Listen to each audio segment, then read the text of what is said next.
Soy Fabián, ¿cómo estás? Qué gusto, gracias por atendernos.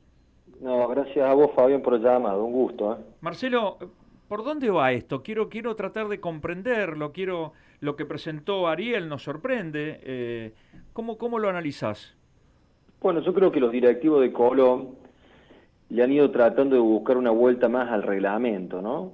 Estoy tratando también de razonar qué puede haber, cómo lo pueden haber pensado al asunto, ¿no? Claro, Porque indudablemente que Colón, y lo digo lamentablemente para los hinchas de Colón y sobre todo para la institución, sí. Colón deportivamente no cumplió claramente los objetivos trazados seguramente durante el año. Deportivamente sacó casi el 30% de los puntos en el total de la tabla general. Y si uno se pone a analizar sin entrar quizás en cuestiones tan jurídicas, pero sobre todo para que la gente lo entienda, Sí. la modificación que se introdujo al artículo 90 del estatuto de AFA, esta famosa modificación de que de 3 descensos pasaron a ser 2 descensos, Ujú.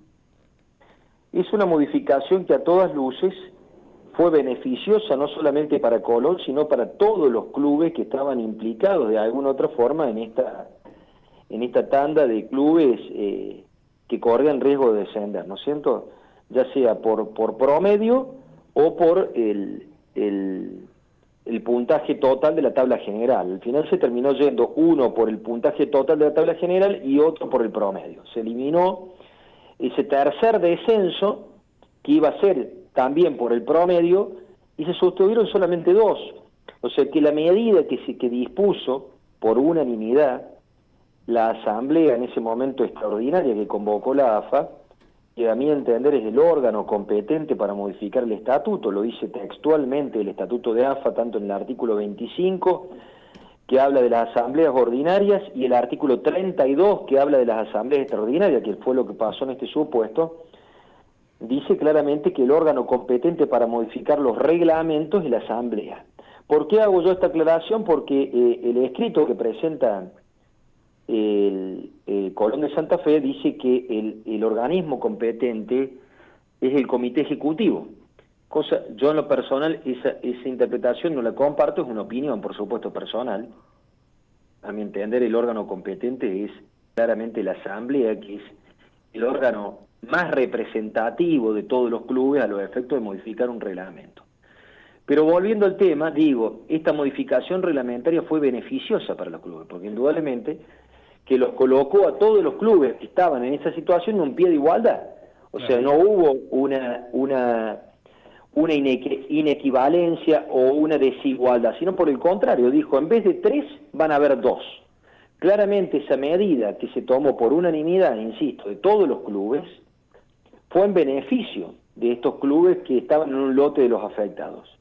Y después hay otro tema más, Fabián, que es el tema esencialmente que a mi entender, por supuesto, insisto, son todas opiniones muy personales, sí.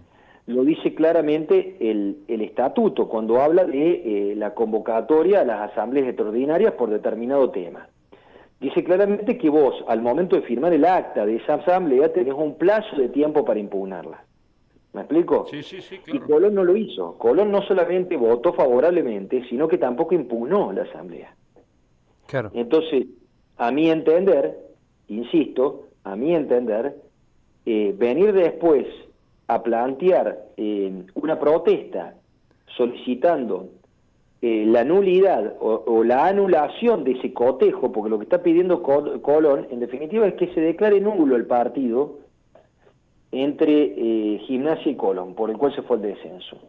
Me parece que es absolutamente extemporánea, no solamente porque no lo hizo cuando lo debería haber hecho, votó favorablemente a la modificación reglamentaria, sino que además lo plantea después de una competencia deportiva con un resultado deportivo. Marcelo, directamente no tiene principio ni fin este reclamo. O sea, a mi entender, creo que buen entendedor, pocas palabras, los oyentes también, no se entiende de dónde se agarra para ir a solicitar.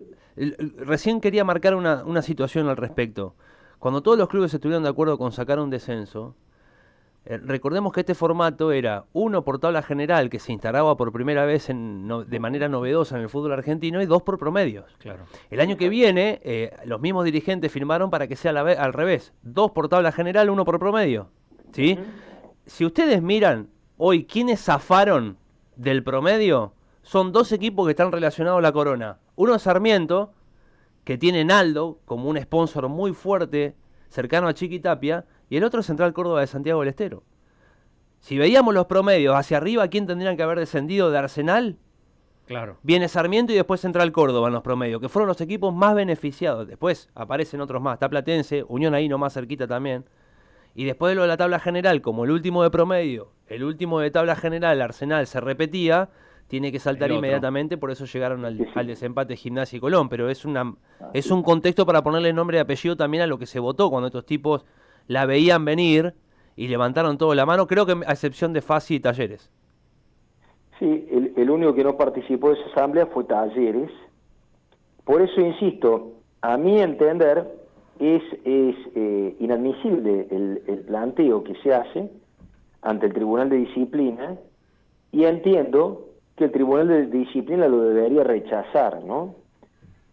A ver, tenemos muchos otros argumentos que podemos decir, pero centralmente son esos los que les acabo de comentar. Ahora, yo no quiero entrar en polémica, y supongo que vos, Marcelo, tampoco, pero yo te contrato, Marcelo, porque soy Colón, y vos me decís, mirá, Fabián, es imposible, ¿qué me estás pidiendo? Bueno, te presento la nota, porque quiero interpretarlo de lo que hizo Ariel, ¿no?